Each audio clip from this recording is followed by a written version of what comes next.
art is the soul of humanity. Archaeology, they go back in time, they search for art as if there was intelligence. It's what connects us together. Work incredibly hard. Go get 3 jobs. Drink coffee. Don't sleep. Work 3 jobs. Go move to a different city. Go fail and fail hard. Really go after it. Man, the world is at your fingertips in a way that you don't even know. AI is going to do an incredible thing, and we're already seeing it. Welcome back to another episode of the Chats with Clark podcast. I'm your host, Joe Clark, and here at Chats with Clark, we don't do poppy intros. We get straight to the point, and the point of today's episode 66, is David Biro. David, thanks for being here. Thanks for having me. Absolutely. David is an artist and woodworking phenom. He's the founder of Midnight Art Club here in Cleveland, and he's someone who loves the city in which he works. But my first question to you, David, is what is the best thing that there is to know about you? I think the best thing to know about me is I'm resilient and I never quit. Passionate and compassionate, but I'm not a quitter. So typically, I think when I put my mind to something, I just get to work to get it done. Very driven in that way. Execution, I think, is so important nowadays with the ideas that you can have, whether you're young or you're my age. We're in the era of pretty much anything is possible. You could just learn so much. But I think executing, having the discipline to be able to execute is just so important. And you'll see that a lot of people don't execute nowadays, right? Sit around, talk about ideas, talk about what they should and shouldn't do in life with their friends. But execution is everything. You should just get out there and do it. One of the execution aspects that we've already mentioned in your life is that you founded Midnight Art Club. And the bio I want to read to everyone says, quote, "We are combining large-scale installations with immersive experiences to connect the mind and body and uplift the community," unquote. David, what does that mean to our audience? It's very interesting because that was our mission statement was put together by our members over the course of a year during 2023. Midnight Art Club technically started in 2022 when we technically first went to Loveburn. We weren't known as Midnight Art Club then. And so I told my friends, my co-founders, I says, we'll come back in 2023. We went, it was 5 people. It was me, it was my friend Lola, it was my friend Amir. We had a friend Jeremy. He ended up basically retiring, and then our other friend Carrie. And I says, we'll come back in 2023, we'll double the size of our group, and we'll double the size of the art installation. So, and we did just that. We actually tripled the size. We went from 5 people to 20 people. And we went from a 20-foot by 20-foot art installation to a 40-foot by 40-foot art installation. And it was at that time that we saw something there in 2023 at Loveburn with our young team members. And I was like, if we're going to do this, then we need to make it a nonprofit. And so we came back and we were having meetings, monthly meetings on Mondays. And we put the nonprofit together, and I give credit to everyone that was there during that time for being able to form Midnight Art Club and put that mission statement together. What we do at Midnight is we build basically third spaces, right? So we build artwork that's thousands of square feet. Our new installation is 2,500 square feet. Our typical installation is going to range from 500 to 2,000 square feet. So it's the size of like a small house. And when you do that, you're able to have an immersive experience. So you're able to invite people inside the art installation. And this was from my experience at Burning Man, when you're able to invite people inside the art installation and have different rooms. You create a new environment, a third space. And so it's a blend of architecture and it's a blend of visual performing arts. And that's, what we're able to do is create these large-scale spaces and then be able to program them. A number of different, almost unlimited functions that it can serve. Who is your typical client? So for our audience that's trying to grasp, where would someone see one of these immersive, massive installations? It's a good question. Unfortunately, artwork is so large that we've been to city planning in the city of Cleveland many times, and every time I go to city planning, their eyeballs get larger and larger and larger because they don't see artwork our size. You know what I mean? Our size of our artwork it's very tough to host it in place indoors because it's too large. We really need city parks or like a private land, essentially, which is what we're trying to do here in Cleveland. We have this year we got a grant from Cuyahoga Arts and Culture to bring the Midnight Forum complex, hopefully, to Lincoln Park and Tremont. We have some backup locations, and then people would finally be able to see our artwork that's truly large, in person. So it's unfortunate because we've probably created $3 million in artwork, in in-kind artwork, that Cleveland has not seen. And I think that's where I just wish that the city would get more involved, right, or be more receptive to like what we've done, because it's pretty incredible what we're able to do. It sounds it, to be able to have that much of a vision and then to be able to, again, execute on it is quite impressive, because art, when we think of large art, I think we think of like Sistine Chapel maybe, and like that's massive, right? But other than that, it's all small paintings and that kind of thing. So to imagine it to be the size of a house and to be immersive is it's very, my friend Amir, and I was sitting there saying, we're going to continue to go larger and larger and larger, right? So we went from like 20 feet by 20 feet to 40 feet by 40 feet. And then we went to 60 feet by 60 feet. Now we're at close to 80 feet by 80 feet right now, right, in size. And so when we started to put separate rooms within the art, then my friend Amir was like, I can see you can do something in this room over here, and you can do another activity in this room over here, while people that are out in the main space are doing something different, right? So it starts to become really multifunctional in that sense. And so, and it's when you're there in that moment, it's a beautiful thing to see, and you're like, okay, now I understand. You know what I mean? So early on, I'm trying to understand the mindset for you. So early on, how did you recognize that you had an inclination towards art and that you would eventually be successful in it? I was always the kid that was building tree forts at a young age, right? So I've been building, I don't know, I think I've been building since I was like 5 years old. I was probably like, I shouldn't sit there and say I was like a prodigy as a builder, but like you have these kids that are like musical prodigies, right? I was probably something like that as a kid, because ever since I was young, I was like the kid that would literally get all the other kids in the neighborhood, go into the woods, go beg people for lumber, and go build a tree fort, right? And and that's what I did, and so I've always been building stuff in my life. I've always been a builder. So it just came naturally, I guess. And how were you able to build the bridge that connected, I love doing this and I could do this for work? Well, what I do with art, I actually have a term that I've like kind of coined. I call it blue collar philanthropy, right? So I own 2 businesses during the day that have nothing to do with the art world. And I stumbled into art, and communal art for that matter. When I first started doing art, I was like, we're going to go build large scale art, and we're going to have to do it by ourselves. And maybe one day people will come. Maybe one day. I don't know, but maybe.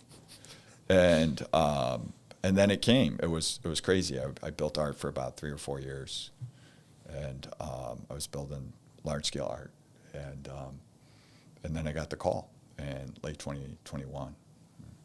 My friend Jack, who was the director of Loveburn, was like, why don't you put your art in a box? Come down to Miami, and I'll give you, some tickets and a little bit of grant money. And I was like, okay. And then it all began. And the next phase of this whole art thing began, right? This whole philanthropic adventure, really began. So that's what I coined it as. Like, I'm just reinvesting back into my city. Like, I probably have spent more money with art than I don't think I've ever made money. You know what I mean? So, and if I have, like, if I made like $100 somewhere, $200, if someone has actually like paid me, that money just went like right back into like material costs or paying for rent. I know EV right now, right? Became friends with EV and Ishmael, and so I'm doing art for their events, right? And I'm not even charging for that. I just want to help other Clevelanders create. So I'll go out of my ways to actually help people try to bring their ideas to life when I can. Why do you believe in the creativity of others so much? I think the greatest thing that any city, and I think the greatest thing that could happen here in Cleveland, is people need to get together, right, and share the creativity with one another. I don't think people should not look at each other like competition, because things are always evolving. Your creative output is tied to the people that you can rally around your idea or your cause or your vision, right? And so I think it's very important to network with people and try to get people on your team. Find other creative people. If you're in the creative space, whatever creative space, there's not that much difference between the startup space and the art world, right? Nuri Axman talks about art on a clock cycle, right? It just depends on at what point on that clock you're at. And I can't recite it to the T, but you can research it. And it's like design, engineering, like fabrication, and you're somewhere on that clock. And so I tell creative people, whether you're in the startup space, which I was in before art, or whether you're in the art space, go out and meet other people and then try to bring people together, because you never know, what you're going to learn along the way, right, by networking with other people in this manner. So, Absolutely.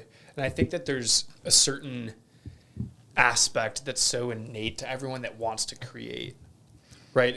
I found it intriguing that you reference your work as art when you could very easily reference it as engineering. Yeah, it's like community activism at times is how I feel, so it's like you're working with a large group of people, but yeah, part of it is, I guess, engineering. Yeah, but just the point that I'm hoping to allude to is that in all of the different spaces that we all dive into from the quote unquote professional realm, there is a creativity, there's an art behind it. And that's it at play, I think. I suppose. I never, I don't ever really credit myself to a degree. I always tell people, what I do, anyone can do. I don't think that what I do is special. I think maybe the special ability I have is execution. Like, you can do what I do. No one's stopping you. But you just got to go get to work and start pulling money out of your own pocket. And I think that's what stops a lot of people. I'm like, if you're not willing to invest in yourself, if you're not willing to put the hard work in, you're not going to get anywhere, right? You know what I mean? And then you got to go one day at a time. Like, our projects, whether I do it personally or whether I'm doing it at our nonprofit at midnight, right? It's it's 6 months end to end, and it's every single day doing something, right? Whether it's design or laser cutting or, figuring out the logistics of how we're going to transport something, right? Selling tickets, getting everyone together, having weekly team meetings, monthly team meetings. So every single day, what's marketing like? What events are we doing in the future? So every single day you're working a little bit, right? And so I think if you can allot an hour a day to educating yourself, right? That's the way to really go out and achieve something and really execute upon something. Your work is now being sent to Miami. Yeah. What is it about Cleveland that keeps you in Cleveland as opposed to with now an expansive reach? Well, I always tell people that I'm going to save my city. And so, Superman's from Cleveland, right? Was founded and originated here in Cleveland. And, it's interesting, right? Because Superman is about like saving the world, right? I don't know if people ever really think about people have a lot of pride towards Cleveland. Like Clevelanders have a lot of pride in the city, right? And it's like, don't ever mess with Cleveland, and I love Cleveland, and we really go out of our ways to promote Cleveland on social media. And I think part of that can tie back to why Superman was created here in Cleveland. Like, were they going through the same thing? Like, were they going through the same struggle that I think all Clevelanders go through? And so they created this character called Superman to go save the world, like go save the city, right? And so I think what makes Cleveland great is that if you can make it in Cleveland, you can make it anywhere, right? I think we're a manufacturing powerhouse that never gets talked about. We got steel mills, we got rolling mills, we got CNC machine shops, we got HGR, so we have all these supply warehouses that sell secondary components, right? We have one of the 6, Cleveland was part of the heavy press program out of the 50s. We have one of the largest presses in the world for pressing out parts, right? So, I always sit there and say that when our manufacturing might really gets together with people that are doing stuff creatively in the community or other businesses, right? I was like, it'd be great the day that our steel mills, right? Cleveland Cliffs calls me and it's like, we got 30 tons of plate steel you can have for free. Come down and get it, right? Or aluminum, right? You know what I mean? And you start to get that synergy there, right? That's when amazing things can happen. But I think that, once again, it's a great place to create products. It's a great place to endure, right? So it's a great place to start, in my respects. I don't think Cleveland needs to try to figure out how to keep its own citizens, right? People shouldn't be leaving Cleveland. People should stay here and build here and scale here, right? Shouldn't feel the need to go to New York City or the Bay or Chicago, right? Or Austin or Miami, right? I think we can do it here in Cleveland. So that's why I choose to stay. I really love my city. I'm a big DC Comics guy, so I'm a big Superman fan. So I'm like, there's a lot of other Marvel people out there, but I'm definitely DC.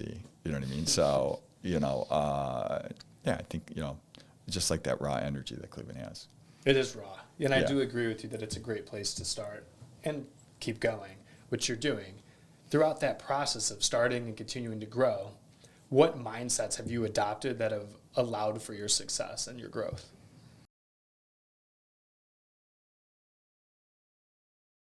I would sit there and say that I struggled a lot in my 20s.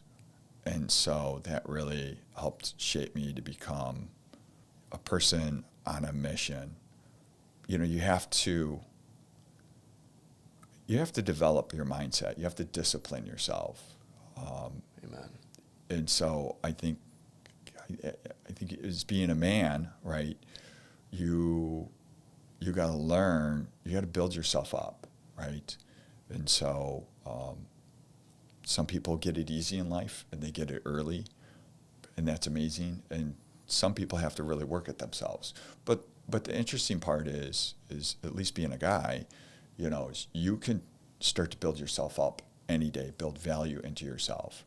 And so I struggled so hard in my 20s that I just knew I didn't want, my late 20s and 30s and now 40s to be like that.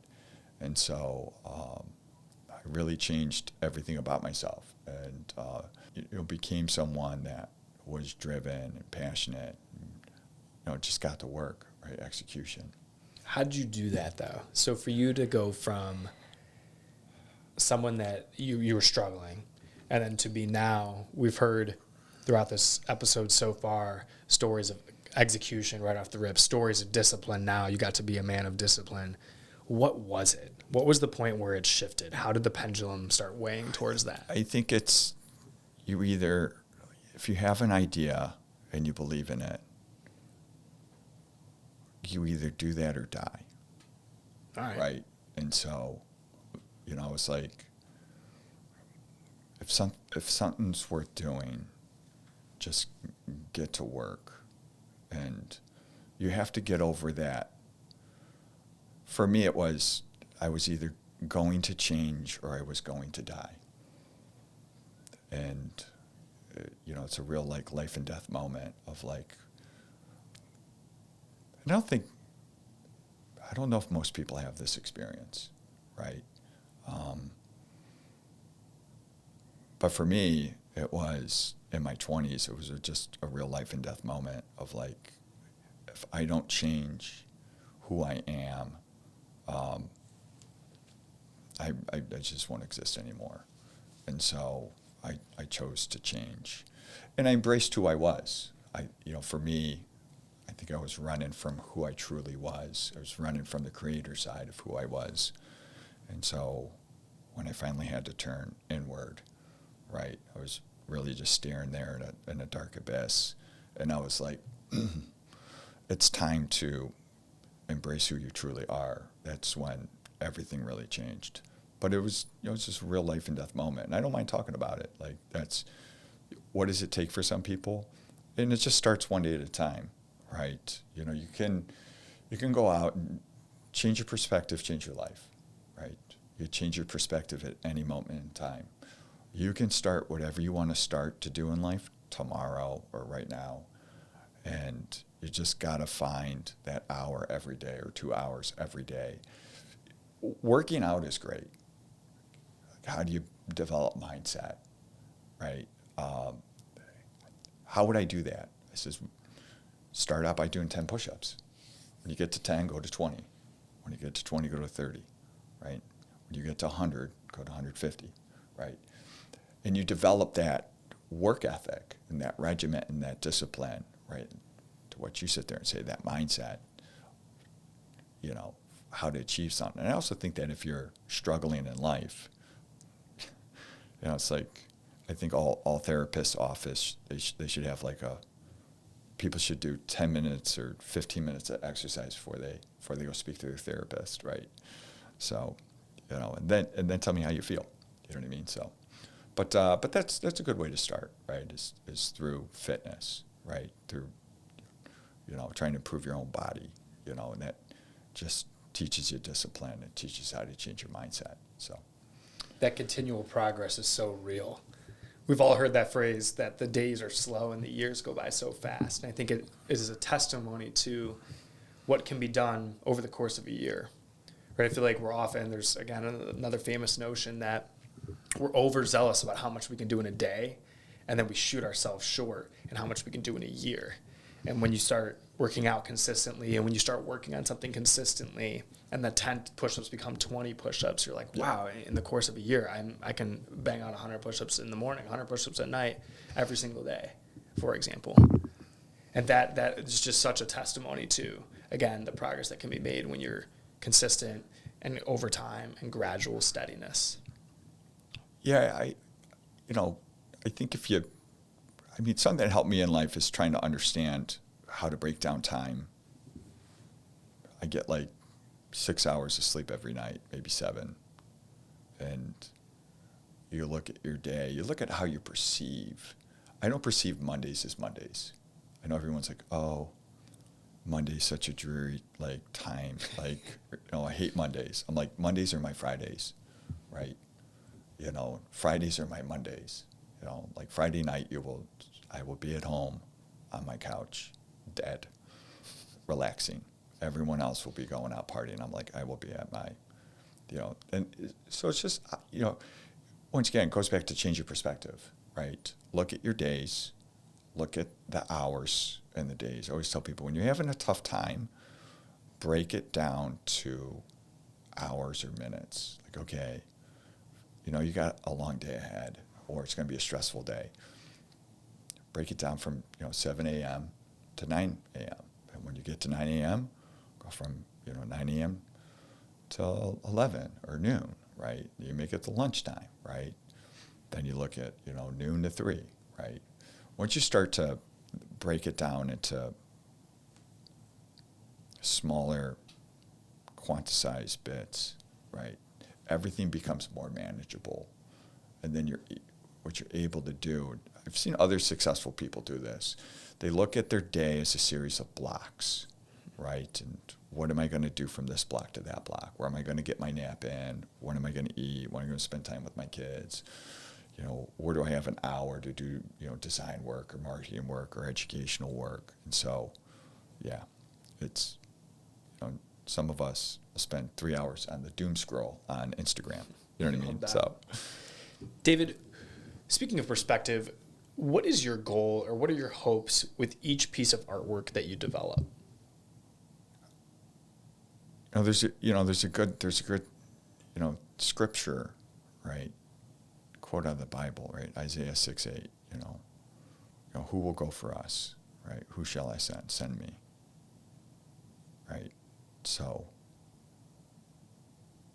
the goal has always been who's going to represent Cleveland, who will go for Cleveland, right? It's not so much a personal gain as much as I think it's a win for the city. It's a win for the people, right? And we're able to take Cleveland abroad, to a national event and be like, this is what we can do in Cleveland, and this is what Cleveland offers, and what we're able to bring. That's I think that's always the goal. Is it's like give hope to people, but keep none for myself. You know what I mean? So that's, I think it's just, there's just a lot of selflessness there.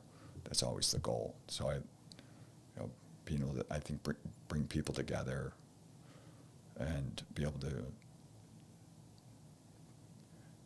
I think, represent the city of Cleveland, right? Or represent our region that's a great goal to have. What's the end game for Midnight Art Club and for you? Well, we're a temporary organization, so we only charted out like 5 to 8 years, maybe 7 years to exist.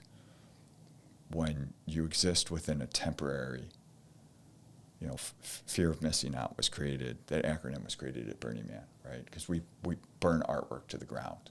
So if you didn't go and see the artwork and it was burnt to the ground, that's it. You're never going to see it. And so for us, what we're creating is something temporary, but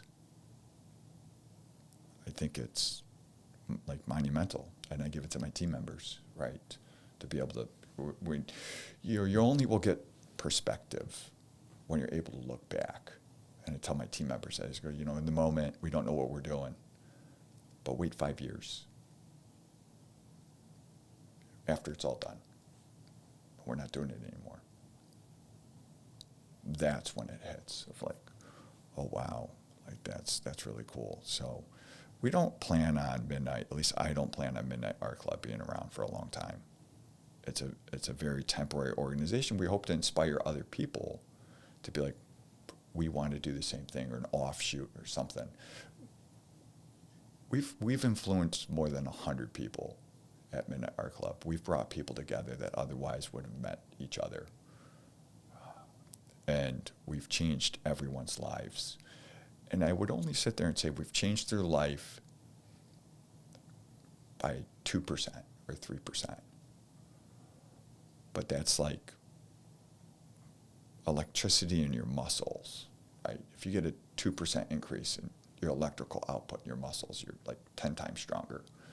And so we've had a very short or small change and in people's lives, but it's turned out to be monumental to some extent, and I think in their own personal lives. And for that, that's amazing to see. As Midnight Art Club, in your words, potentially seizes, your art will not. And throughout all the endeavors that you've embarked upon with your art, I would say that you've become what some would describe as an expert. I think that, the cool thing I think that I've learned, and I think that others will learn, is whether you're in the art field or in the startup field, is you'll learn so much of everything when you have to do it. Like, I didn't know anything about freight. I didn't know anything about logistics, soft skills with dealing with, a team of more than 20, 30 people, right? You're going to go camp for a week. You got to haul everything in, haul everything out, right? So every year, like Burning Man or doing like what we do with large scale art, it's a gift and a curse. And I think the reason people keep going back, the reason people keep doing to some degree is there's a small improvement every year you think you can make. We can do something different. Or just change it just a little bit, right? Just keep changing it just a little bit. But you learn so much about yourself. Every single year you learn something new. And you're like, oh, I think I know it. I don't know anything. You just learn. You're constantly learning something new. And that's the exhilarating part. And the adventurous part is, it's like the capacity, what you do learn. I didn't know anything this year. I didn't know anything about. So I've learned a lot about freight, right? So we went from year number one was we shipped everything through freight in a box. And I had to learn about class and density, and if you're a quarter inch over, it's oversized and it doubles the cost, right? And then we were renting trucks, right? What can we put in a truck? How can we transport it? Insurances, right? And then now we're back to freight. We just rented a 48-foot trailer, and right before this podcast, we literally just got done almost unpacking it, right? And I thought we were going to have extra room in the back of the trailer. Man, we didn't have an inch of like extra room. I was like, oh man, like, you know what I mean? And I was like, oh, we're running short on space, and so, which is good because then load shift. We repacked everything differently this year, and then talking to the freight company, right? And you're on the phone with the freight company every day. And, how do you even rent a trailer? What do you need? What insurances do you need? How much weight can it hold? What's the size pallets you have to build, right? How tall can the pallets be? You know what I mean? You got to learn about load shifts. What can I strap down, not strap down? So, and that's just one aspect, right? That's outside of like engineering the structure and how we're going to finance it. What do the taxes look like? Like, so there's all this other stuff that goes into it as well too. You know what I mean? So, and that's good. People should go out and do a communal project with their friends, whether that's in the startup world or if you first just go volunteer your time, right? Let's go do something, right? Let's go venture and try to do something, and you'll learn a lot along the way. And your first projects are going to be failures. Like it's great to fail. And we fail a little bit every year. We do a lot of planning and talking and team membership, team meetings, and even when we think we have it, and we do a lot of planning, and there's always 10 things that go wrong, and we're just like, how did we not see that, right? And we go back to the drawing board, and we're like, I mean, it almost becomes comical at some point because you feel more and more knowledgeable every year, and then you'll get to a road bump, and you're like, I don't feel like I know anything. I don't feel like I know anything. And so, it's now, here we are, year number 5. This year, they're like, okay, you got to be on the print for the city of Miami. And we're going to need engineering drawings from you. And I was like, okay. And it was really cool because we had a actual engineering firm do a whole engineering assessment. I typically do the engineering reports myself to make sure it's a safe structure. But it was pretty cool to see an outside company do it, and they're like, yeah, it looks good. You know what I mean? Yeah. For the most part, it looks good. And I'm like, yeah, it looks good. You know what I mean? I'm like, I think I know what I'm doing. But you're there in that moment of like, is it going to pass? Am I going to have to go back and re-engineer half of it? What are they going to think? You know what I mean? And so you're there for a moment, and you just never know. And but it's pretty cool. So we got a report. It's got like a stamp on it. And what's pretty cool is just like, think about it. Like, people from Cleveland are going to go to Miami, Florida, and we're probably going to be one of the first large-scale art projects the city of Miami is going to see this year, like stamped. You know what I mean? I'm like, that sounds pretty cool. You know, so. It is. It's so cool. Yeah, I love that it's going nationally. That your work It's is going going, nationally. yeah, it's going nationally. Yeah. And I think you bring up such a real point, especially as we're in the beginning of a new year, that we learn through our experiences, that we learn so much from the failures and so much from the process. That's the part that we could take from, right? It's not the end game that you take the most from. It's the steps along the way, and especially the drawbacks that really shine light upon where we can go from there. Yeah. I would sit there and say, the future's bright, right? I think after, like, once art concludes, I got a lot of other things I want to do outside of art. I want to get back into product design, and I want to get back into, I've been thinking about this, about starting a flying car company here in Cleveland, because all I need to do is, I'm like, can I build a drone that's like a motorcycle drone, quadcopter drone that's like one person, and can I build it for less than $5,000? Because you can I could fabricate a frame and then source out the motors and the propellers and then the flight software. And I was like, but if we start there and we get a working product, right? So it's just like one of the ideas. I had a woodworking. Before I got into art, I was inventing a new type of lumber, high-strength biocomposite lumber, and then I kind of fell into art. And the U.S. Forest Service was they were part of the U.S. Department of the Interior, U.S. Forest Service. I was talking to them about it, and they were really eager for what I was doing. And we sent it to laboratory for lab testing, and the results were coming back promising. And then art took over, but that's always out there as well too. Because the U.S. Forest Service gives out grants every year for all sorts of stuff, and it'd be great to get a U.S. Forest Service grant. I think what I've learned now is I would just now go out and probably put a small team together, get a chemist, get someone that knows something about polymers more than I do, and yeah, that's probably where I would start, and get some people that know something about chemistry and applied material science, and I think there's real promise there.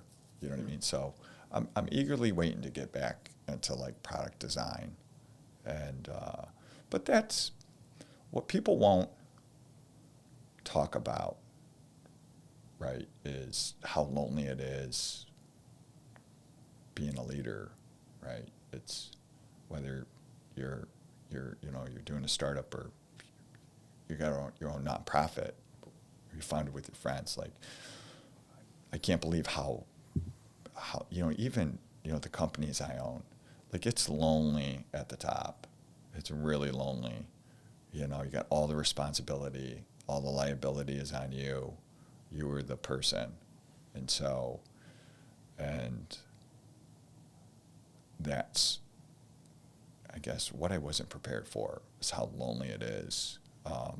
I knew about it in a way from my product design days, but for the most part, I was on teams with friends at the time when I was doing that, when I was doing product design, and but to kind of pivot and own my own companies and start a nonprofit with my friends, it's been very lonely at times, and it's I don't know. I don't want to sit there and say, beware. Watch what you wish for. It's incredible to be able to go out and do something, whether you start your company or you start a community organization. But if you're going to be the leader at the top, there's some loneliness there. So, of the many lessons that you've learned, David, recently, I feel like you've experienced basically just vandalism of your art on some of the east side of Cleveland. How do you navigate some of that negativity, and what role does the vandalism play in your desire to go forward with future art? At Midnight, we embrace controversy. We are controversial. We're DC, right? We're Superman. We're Batman. We're Flash, right? We're perfectly, for us, it doesn't stop us. I don't want to sit there and say we embrace vandalism. Vandalism is a part of public art. Our large-scale heart or love sign that we created that was out on display for rooms to let, that they loved it so much, they're like, can you leave it out? And I was like, thankfully, they're like, they wanted it. And I had to make room for our upcoming art installation that we just built. So it was like, yeah, you guys can have it for as long as you want. And so it was good for it to be out on public display for months.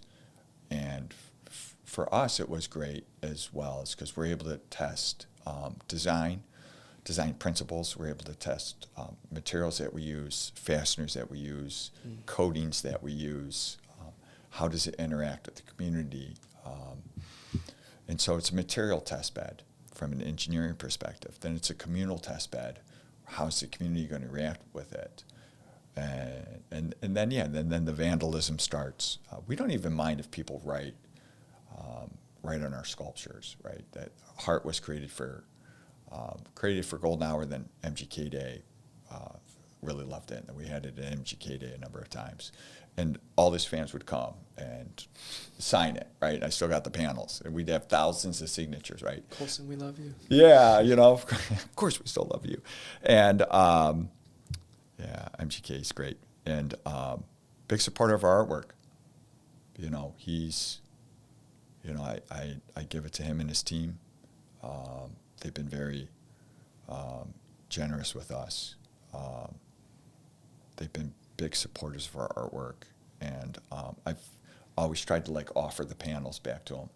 I'm like, hey, this you can have the panels from year to year. See how it changes with your fans signing it, and but yeah, he's really supported us, and it's I'm very thankful, really, really, really thankful for the opportunities that him and his team have given us, and so but back to what happened at Slavic Village, and that's just part of the public art landscape, right?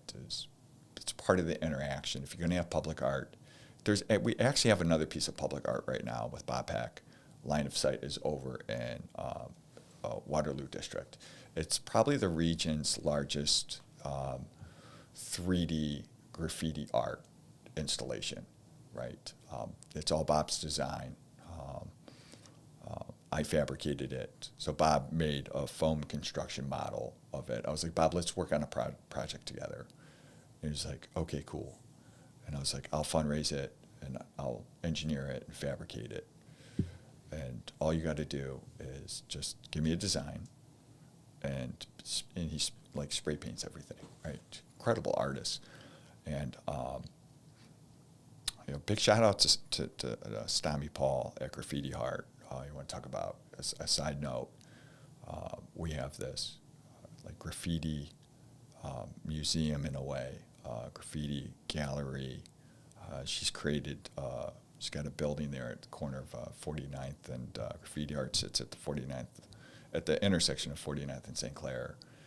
And she's got world famous graffiti artists over the years have come and decorated the walls, signed the walls. So awesome. Yeah, and I'll tell you what, graffiti art here in Cleveland is what she has done has been incredible. But yeah, so me and Bob did a project Line of Sight, and that's been out on display for months now in Waterloo Arts District, and it's great because we get to see how does the public interact with it, and how well does spray paint hold up over time on wood, and what's the ice and the snow going to do to it. So it's just great to have that opportunity, right, to be able to collaborate with people. And so, but I think, once again, being in that public art space, you have to brace yourself for anything. For us, it just never gets us down. It got to the point there. What happened is the panels got torn off, and we think that the wind, it was designed, our heart's designed to take 80-mile-an-hour winds, so that's 11 tons of force. We used 4 American earth anchors that were at least 36 inches long that were impacted into the ground. And that's what the engineering called for. But that was a frontal force on smooth-sided panels. That wasn't if the wind was able to get inside. So we think the panels got ripped off, and then the wind was able to get inside and catch the actual wood and was able to tip it over. Thankfully no one was hurt, but it was unfortunate. You know what I mean?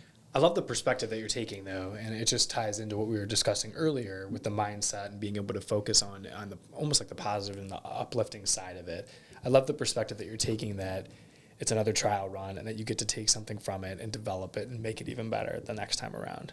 That's we all can do a better job of that each and every day with that which we're toiling. So whatever we're aspiring to be, each seeming step back is really an opportunity to go, again, 2 steps forward, as the saying goes. And I think that's so true, and that you really embody that in your story of experiencing that vandalism there in Slavic Village. Yeah, I don't want to sit there and say, we just always anticipate, we try to anticipate what the public's going to do. And It's gotta be difficult, by the way. Well, I think what I would hope is that there'd be more of a public conversation, right? Public awareness. The city needs to get involved and say, hey, hold on, educational standpoint. Let's start to have public awareness and education around if we're going to have large-scale art here in Cleveland. You go to other cities like Toronto and Kansas City and Miami and New York City and Chicago, and there's a ton of large-scale artwork everywhere. We have this amazing art community here in Cleveland, and there's devoid of large-scale art here in Cleveland, right? Yeah, we have the free stamp, but there should be artwork all over the place for the arts and culture that we have here in our city. And so the city and the county and the organizations, whether they're private foundations or public organizations, I think they do a poor job when it comes to artwork getting vandalized. They should be out on the forefront. At least if I switched the shoes, if I was in their shoes, whether I was at the city level or the county level, I worked at a private foundation or a public foundation that was supported arts and culture. You want to come to the support and speak out and sit there and say, okay, hold on. We need to have some awareness. We need to have some public education. We need to have some public outreach because we want to have more large-scale art. At least our goal, right, at midnight is to try to populate the community with more large-scale art, right, and inspire people to be like, oh, you guys are building large-scale art. I want to go build something. Yeah, absolutely. Like Cleveland should put in art parks, art pads for large-scale art to be placed and mounted to, right, and I think that's where Cleveland, I hate to be so critical. I hate to criticize my city, but in all the hard work and money and watching my team members work, right, once again, I think there has to be accountability. Accountability falls back upon the city of Cleveland. It falls back upon public and private foundations and organizations and the county. And then ultimately the state, right? You know what I mean? How Arts Council, right? Or even representatives. So at some point, if Cleveland wants to evolve, that's what they need to do. There needs to be more public recognition and public support. In all of this, David, there's an undertone that art is important. If you had to provide a 1-sentence synopsis, why is art meaningful? Art is the soul of humanity. I think to elaborate is, archaeology, when they go back in time, they search for art, as if there was intelligence. Was this civilization? How intelligent was this civilization? And they're looking for artwork. So artwork signifies intelligence, right? Artwork it's what connects us together, right? It's what connects people. And I think that's what makes artwork so important, right? I went from being a non-artist person to I actually collect artwork privately from all over the world. So you come over to my house. My house is like a private art gallery. That's awesome. It's just covered, and I got paintings from at least a dozen countries, right? And it's cool, it changes your psychological behavior when you wake up in the morning and you're staring at paintings, right? It's pretty cool. You open your eyes and you look at some pretty cool art. You know what I mean? So, that's the beauty of it, right? Is to see what other people create and are able to create and be able to share. It's that shared human connection. You know what I mean? And so I think that's why art plays such an important part in humanity. And it's been there, I think, from the beginning, right? And that's, once again, why they look for it. So you mentioned the soul aspect of it, and I think that's such a great description of what art is. It definitely is unifying and connects people. Who have been some of your favorite people that you've been able to collaborate with on your journey thus far? I mean, Bob Peck is one. My team members is number two. I'm grateful for all my team members that have given their time and their money. Meeting new people like Evie is pretty awesome. I'm trying to think of I've met people. I haven't actually worked with them per se on a project. Always in hopes of working on a project would be pretty cool. Or to meet people that are like, oh, we love your work, and it's like, oh, like when you get noticed, and you're like, oh, that's that's a pretty cool feeling. Yeah. I'm trying to think of someone I collaborated with over the years. I've met a lot of musicians. In the early years, the art was serving a function as a meeting place for music. So I was able to meet a lot of DJs and photographers, meet a lot of the photography community. One of my good friends, Kevin Church, right, kind of a local celebrity and photographer realm, right? So it's really surreal when you're here in Cleveland, you're with your friends, and you're doing something, and you're like, we're going to go somewhere one of these days, and we're going to do something with, art. And you finally get there. And I think with Kevin, I knew Church for a long time, for years. And I remember it was like, you should come to Loveburn. Him and his girlfriend at the time. This was back in 2022 into 2023. And they were like, sure. And I was like, I'm going to get Church. He's like really well regarded, well known here in Cleveland. I'm like, he's going to come to Miami, Florida. This is going to be, I was like, oh, I'm going to take him to Sky Bar, right, at Loveburn. And it was crazy. We're there in Miami in February.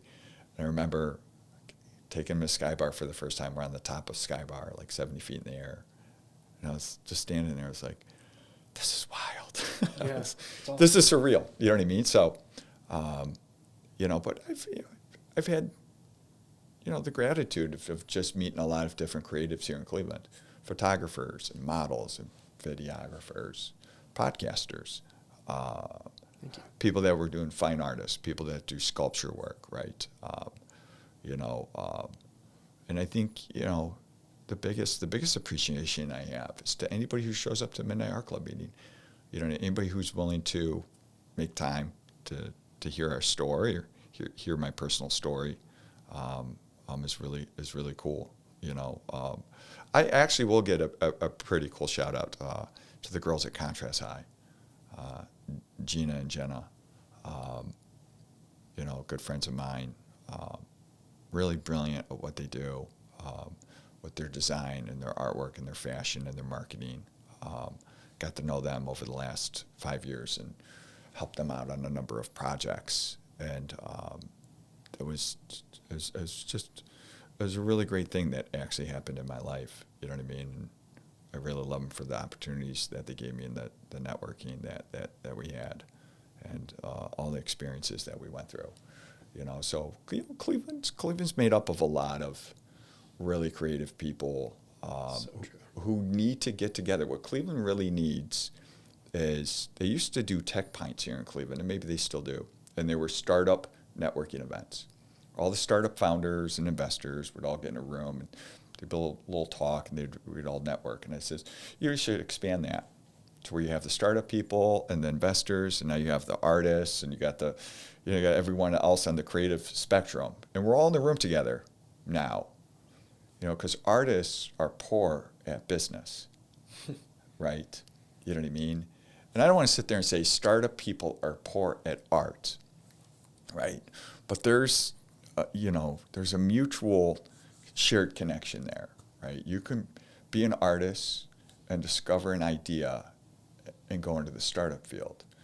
You can be in the startup field and have to venture into the artist field to discover something, right? And so and it would help. I mean, if artists got in the room with VC people and people that were doing startup, they would learn a lot about business and business creation. How do I go out and fundraise? How do I go out and talk to people about raising money, right? And so that was always, a hope of mine over the years. It was like, man, it'd be great to just get everyone together in the room and step back and watch and see what happens. Because I guarantee you that there's startups that need artists to do stuff for them, right? Graphic design, content creation, and creative ideas, you know what I mean, to some extent. So I don't know, maybe that'd be possible someday. So I love it. Yeah, you hit the nail on the head in talking about the lasting impression that people have on us, right? I think that those are the influences that we take, and just that's what's so great about being able to collaborate. But I'm curious, David, too, what do you hope is the lasting effect of your artwork when it's all said and done? Well, because I think art, like people, has the ability to have a lasting effect. I ultimately think that's one of the inherent goals in art, is to leave an effect. I don't know. I think that hopefully, for us, I think our lasting effect will be most immediate to the people that know about us and the people that participated. It'll be a profound effect that they'll have later in their lives, and not only mine, but in their lives later in the future, once it's all said and done. As far as the general public, we hope to inspire people, here in our city for what we do, and we hope to be able to get the word out so they can understand what we've done and what we're currently doing. But, we haven't been, I think, publicized that much. We haven't been written about that much, and that's fine. We hope to, if we can get one big project out, that will be, I don't sit there and say it will be enough, but it really will open people's eyes to be like, oh, wow, like this is possible. Like you guys have actually been here doing this. In a way, it's and this kind of happens in the startup field. Well, people will be in their own city and be like, hey, I got this cool idea. Will you back it? And they can't find any investors. And so the people leave and they go to a different city and they find investors and they build this, mega, multi-million-dollar company. Sometimes, it's worth over $100 million, right?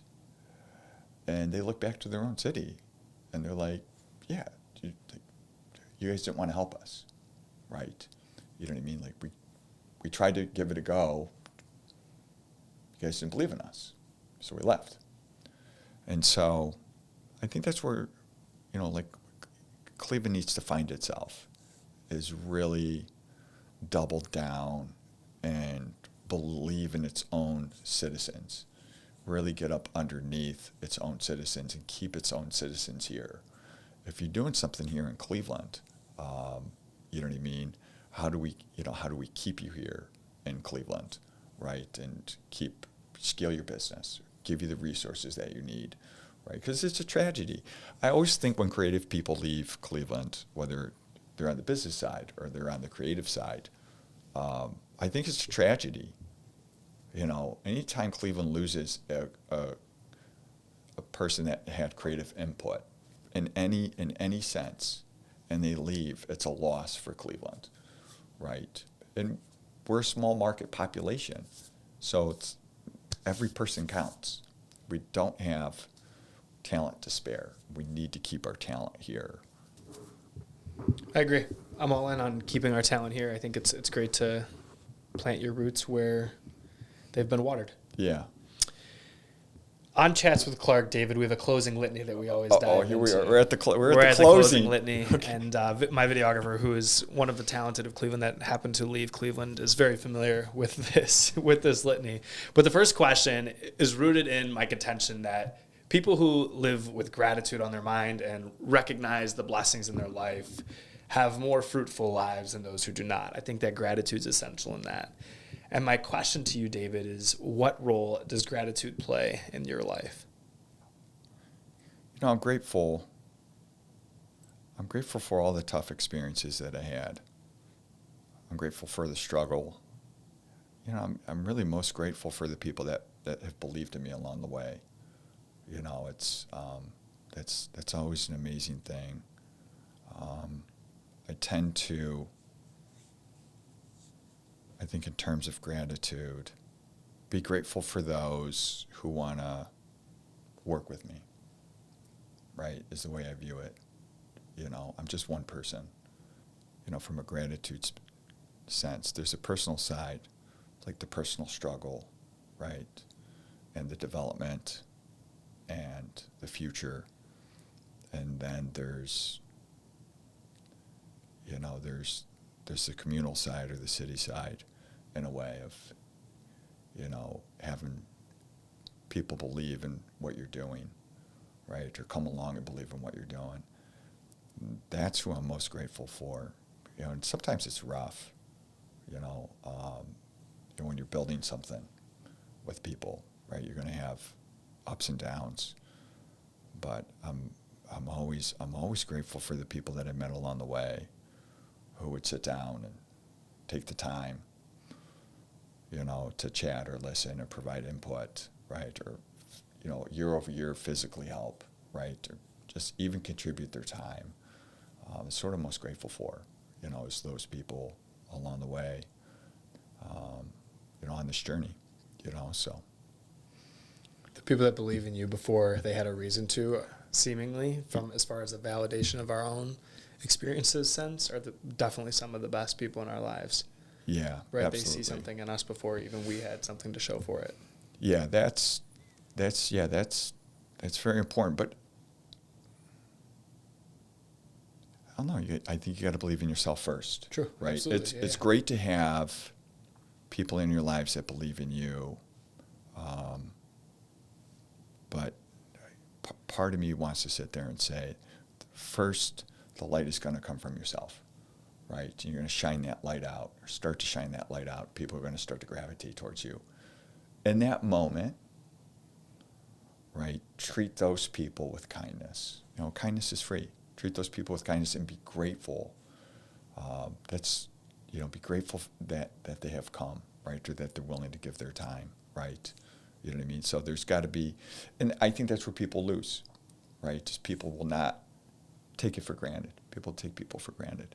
I try to try to be as humble as I can with not only the people I meet, but then with my team members, right? Thank you so much, you know what I mean, for all that you've done, all that you're willing to do, you know what I mean? And so even the strangers along the way, I meet a lot of strangers, right? A lot of people I don't even know who want to support the artwork. And I'm grateful for them, because I don't know. Once again, I want to give out hope and keep none for myself. It's Generous of you. Generous and humble with that. Thanks. The second question, Yeah. do you have any regrets in your life? And if so, what have they taught you? I wouldn't sit there and say that I have regrets. I think life is a learning experience. I would tell people that fail young, go through struggle, a really tough struggle at a very young age. You'll learn a lot about yourself. You'll learn a lot about the world and other people around you. But I think it's so good for personal development and character. I struggled. Regret is something. It's almost like, because I don't like the word. It's like a haunting, right? It is. There's a negativity. It's like a haunting to it, right? No one wants to. You don't want to get to 90 and regret that you didn't do something. And that's why I sit there and say, go through struggle deliberately at a young age, because that changes your perspective to actually want to go out and do stuff, take risk, right? It's the reason that people have midlife crises, right? It's because they were blessed, they got a beautiful life when they were growing up, and in their 20s and 30s, maybe they got married, have kids. And somewhere in their 40s and 50s, they end up melting to the ground, right? I've been living my life wrong, right? You know what I mean? Maybe there's been some regret there. You know what I mean? And that's why I tell people, if you can,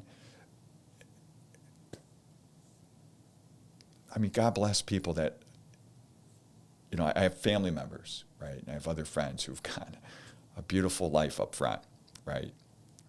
Mine wasn't so beautiful. Lots of struggle, but the struggle taught me a lot, right? And that's what keeps the regret away. Like, I don't have any regrets.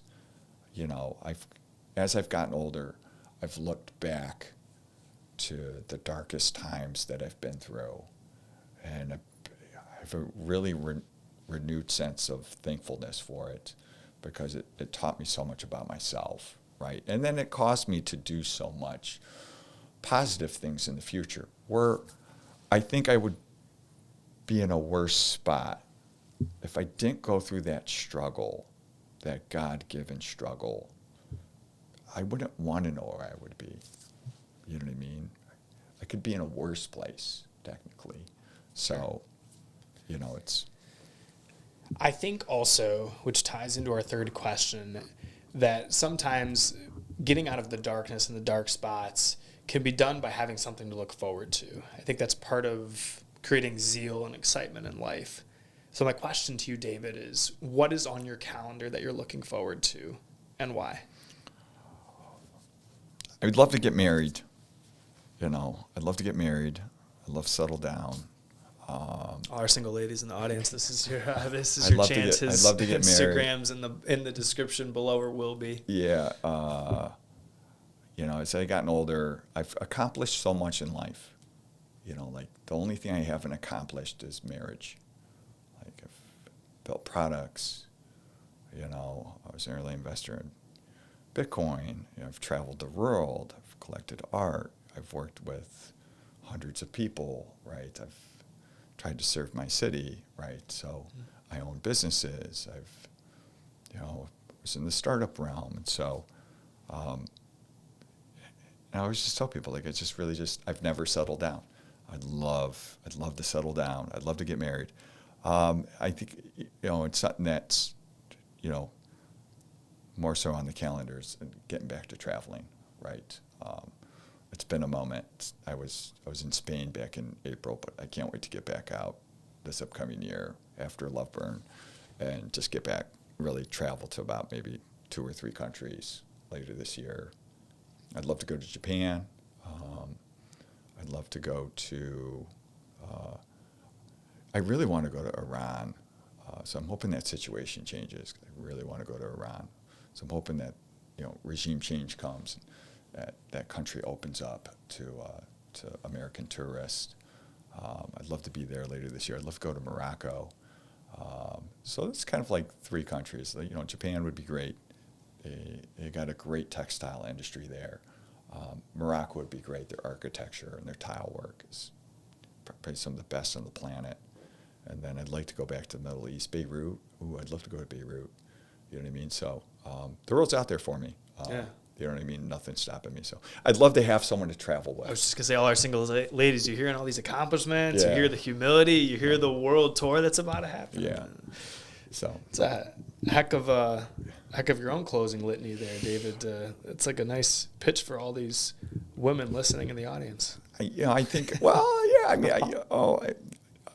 I used to be once again, I used to be a nobody, right? And I think as I try to just talk to the younger generation, or the people that are searching for advice, go out and build your life, right? Go out and seek mentors.